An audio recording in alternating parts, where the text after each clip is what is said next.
What up, people? I'm back again with another video. Today, we're going to be talking all things Manchester United and how fans have been fickle. And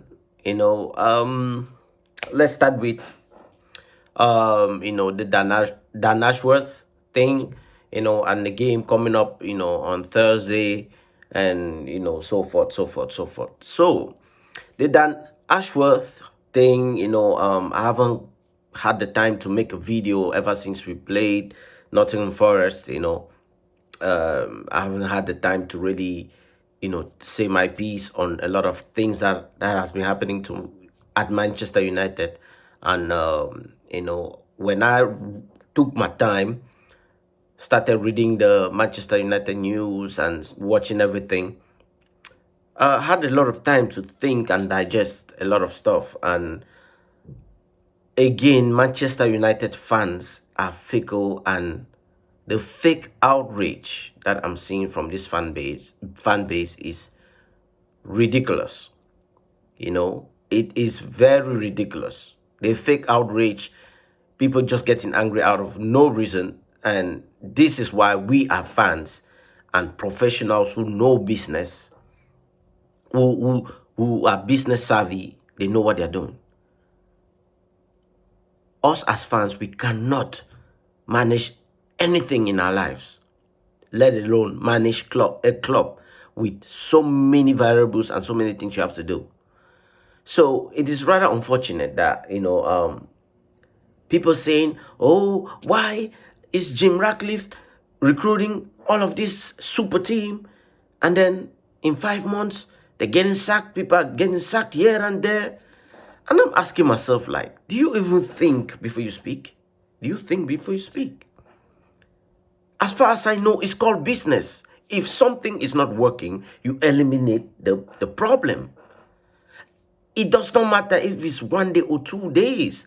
And what I keep asking a lot of people is Jim Ratcliffe a magician to know that Dan Ashworth will come in and will be unable to do his job while Omar Barada is doing his job for him? So please tell me, because people are saying, no, he signed all of these players. No, they already had a list, because remember, he was on gardening leave. He could not work. So guess who was doing the job? Omar Barada and somebody else. Sorry, if I'm not mistaken. Please write that down in the comments, right? Omar Barada and somebody, and I don't know. I'm trying to think who else was working with him to get all these transfers. What he needed to do is just get the transfers over the line. He was not the one who actually had these players on the list. So at the end of the day, he was on gardening leave. Omar Barada was doing his job for him before he got here.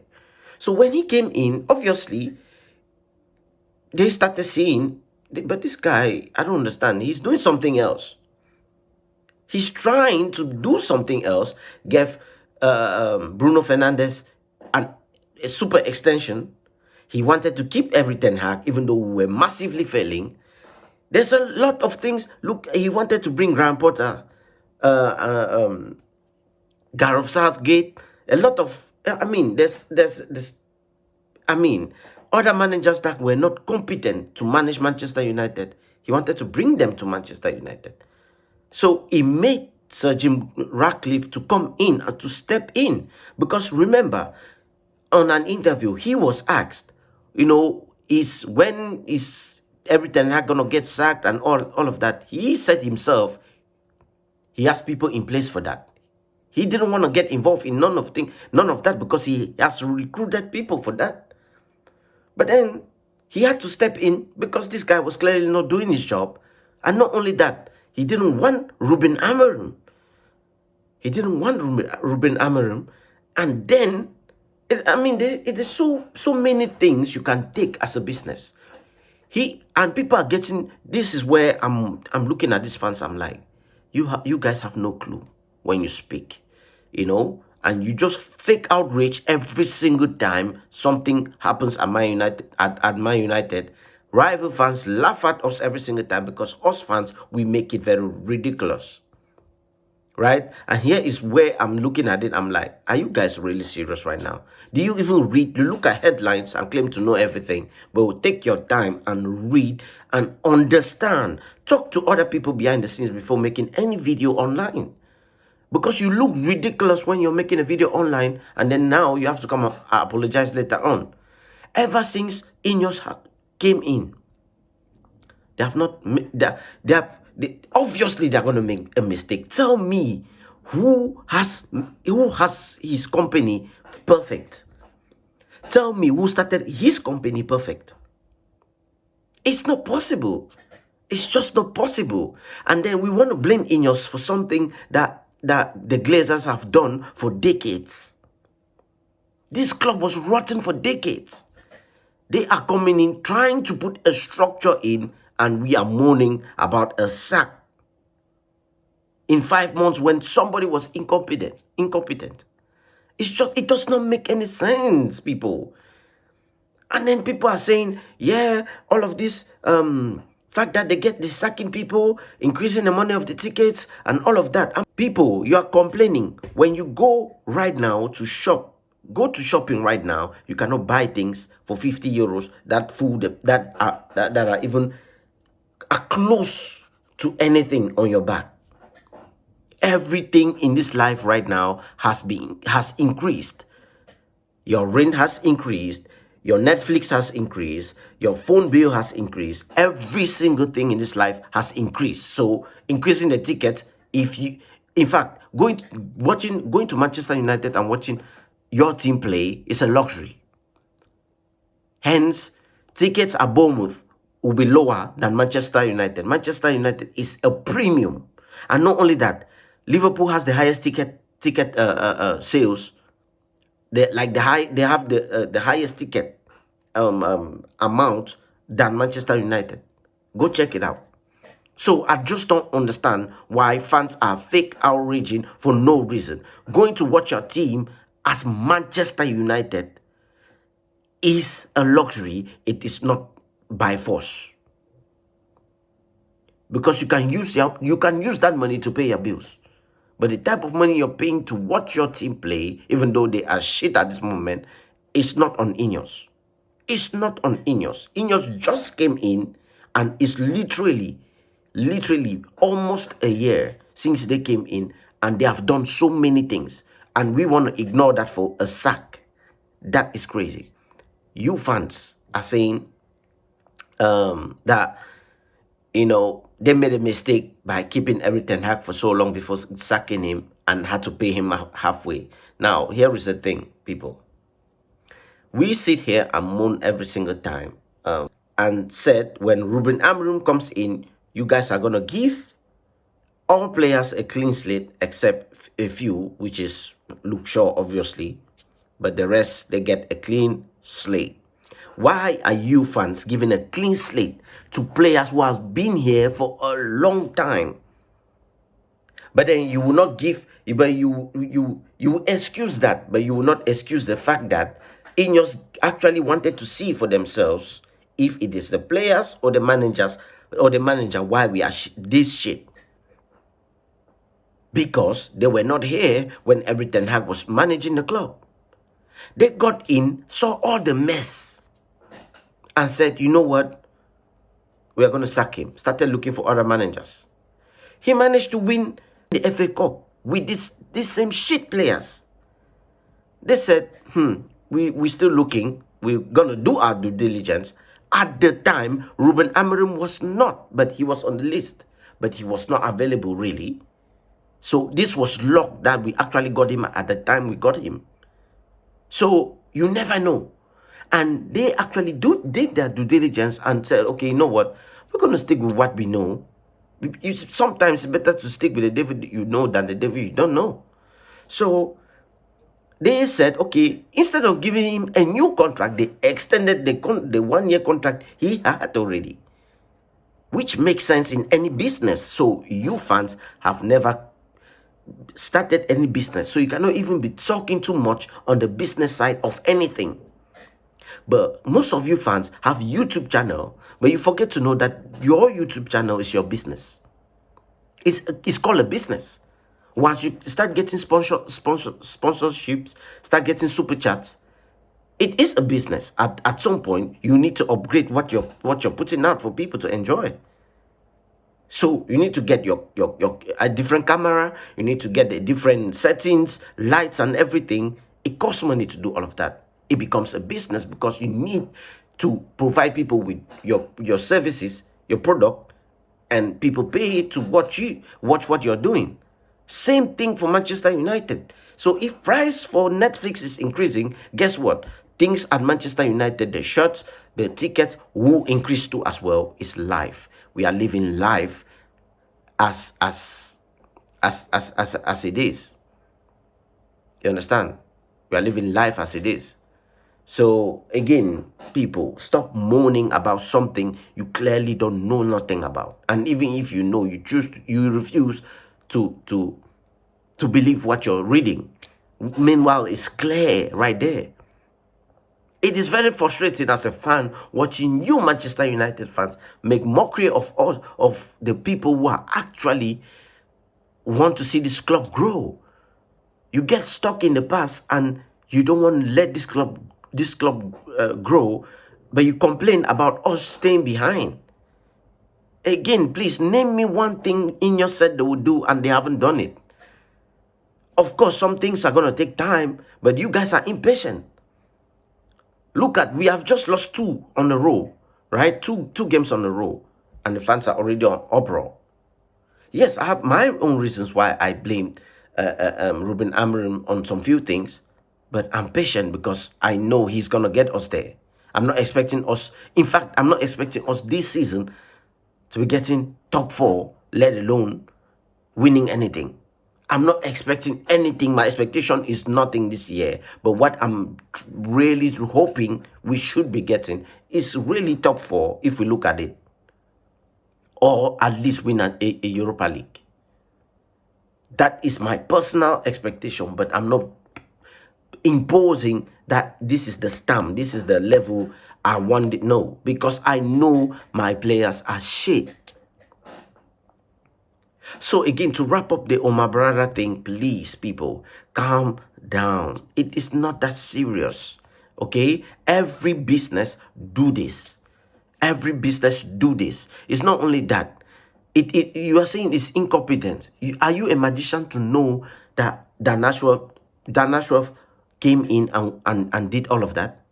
Are you a magician to know that? They did their due diligence, obviously, because he has reputation from other clubs. So what do you think they sat down and talked about during the interview with Dan Ashworth? What do you think? They wanted to create a super team. Unfortunately, while everybody was moving this way, he was moving this way. That means you are not moving as one, and it's business. It's not your father's house. It's not a family club. No, it's business. It's ruthless. Yeah, the business is ruthless, like I said, and we have to know what we are saying before we say it. At the end of the day, people, we have to move on. There's no need to be going on this outrage. No, it shows incompetence. No, it shows this, it shows that. Come on, man. Like, it is very poor analysis. It's very poor for you to be thinking that way. At the end of the day, do you prefer the club to leave Dan Ashworth making wrong decisions right there in the name of, if we sack him, we're going to look ridiculous from other people's eyes, or you actually get rid of the problem and you replace him? And if there are people who have already been working in his space before he got there. So what does it take? At the end of the day, people, calm down. Like, this is not that serious. It's really not that serious. Okay, let me talk about the players right now. I see fans trying to back Marcus Rashford. I understand he is the one of them ones when it comes to Manchester United, but his time has run out. Like all of these players, that time is here right now. And the unfortunate part is they will be sold. Nobody is staying for me. There's just selected few, but the players, there are no fan favorites right now. They are not fan favorites. The good thing about our system right now is our system exposes who you are to the public. If you were hiding before, you are very exposed at this point. It's either you find a new club or you start playing very well. And so far, our front line has been a mess. At this point, I'm willing to take money on Rashford, Garnacho, keep going. Eriksen is not getting a sniff right now. Casemiro not getting a sniff right now. It's unfortunate, but they will have to go. If we want to win anything, because we are sitting today watching other teams play at Champions League. Play at the Champions League. We are not there. We watch other teams, people doing watch along and all of that. We're watching other teams play and we are like, damn, we could buy this player at this other club and bring to Manchester United. Oh, if you're saying that, that means what we have is not really good, which means you want to win something. And if you want to win something, the group of players we have now cannot get you there. All the juice have been squeezed from the orange by Erik ten Hag. The thing he managed to do is win with his players, and the highest was FA Cup. Like, the highest was FA Cup. That was it. I mean, like, what else do you want? At this point, Ruben Amorim is exposing everyone. He doesn't even have to say it. You can see it for yourself. And as it stands, you can already know which players are coming in and which players are going to go. Which players are going to play the next game and which players are going to be on the bench. I can now start predicting. Before I couldn't, but now I can. So at the end of the day, these players are not good enough. Again, with the uproar, it is for nothing. It's fake uproar for nothing. Rashford has run his course. I know he has literally carried Manchester United in his back for, 2 seasons? Only. For how many decades that he has been here? 8 years. He's getting to a decade. And he hasn't really produced as other teams. If we look at it right now, who carries Liverpool? Most of you in the chat are going to tell me Mo Salah. Why is it? Why is it Mo Salah? Van Dijk, Konate. These are teams.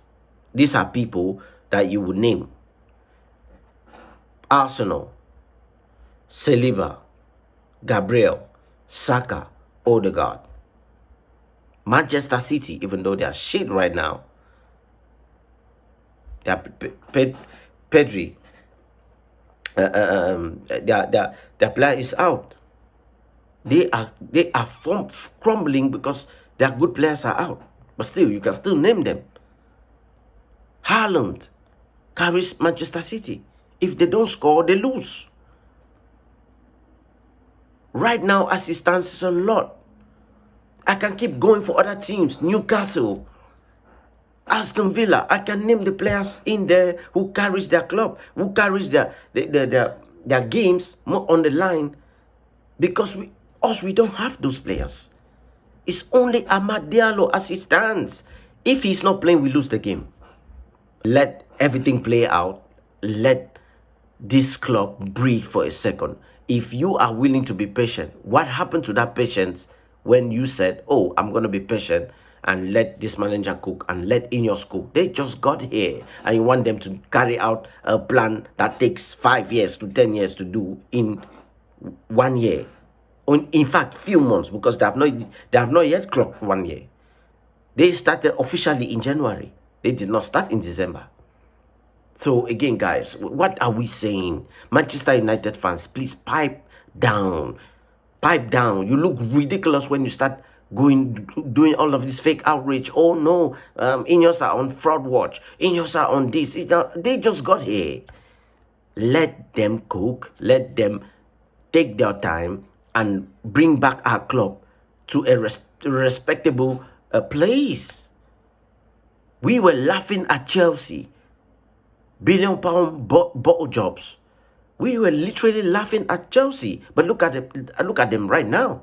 They have 2 squads, and not only that, they have a good structure as it stands, because no Chelsea fan is talking about structure right now, because they are obviously winning. It's a disgrace what us Manchester United fans put ourselves into. And I have to come here, taking my time, read everything, understand how it goes, before making my analysis and my judgment. I will judge that Ineos are not immune to criticism. I will judge them when there's been a sample size of time. There's been a lot.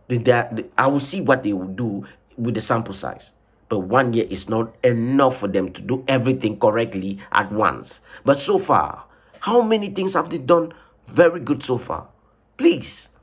Because we seem to just forget in a split of a minute to attack them on one thing that actually makes sense. Like, even me, when I watch Flex on United View, even talk about this, right? He was doing a Flex View, and he was talking about the Omar Barada thing and going on. He was literally fuming. I left a message under the comments. I'm like, bro, what are you doing? You look ridiculous doing that. All this outrage is not needed, bro. Use your head. You yourself have a company, right? Called United View. When he started, I can guarantee you everything was not running out perfectly. But he needed KG and Owen, for example, to be able to run United View. But to get that to where it is today, he made mistakes himself. So you cannot sit there and just say, oh no, that they should be perfect in one go. It doesn't work like that. Even if you have the highest money, it does not work like that, people. So please calm down, okay? Please calm down. It helps your mental state. Watch everything play out. Time is everything. Time is the answer. Time gives you everything. So at the end of the day, people, like, please calm down, okay? Calm down. At this point, we just have to watch and see, and don't put too much expectation on things that you really cannot control. Us as fans can only say what we are saying, but we don't have too much of a say when it comes to the decision making of the club. We don't have a say. Our say is like this. So why are you panicking when these people have managed to even try to fix this club a little bit? Like, they're trying everything new. Some things will work, some things will not work. It's business. If you think it's not a business, please, then I don't know what you want. Football now is business. It's not the love of football. It's business. It's either you want it or you don't. So people, again, like, share, and subscribe. If you like what I'm doing, it's going to help the channel move. Please, let's go, man. Let's go.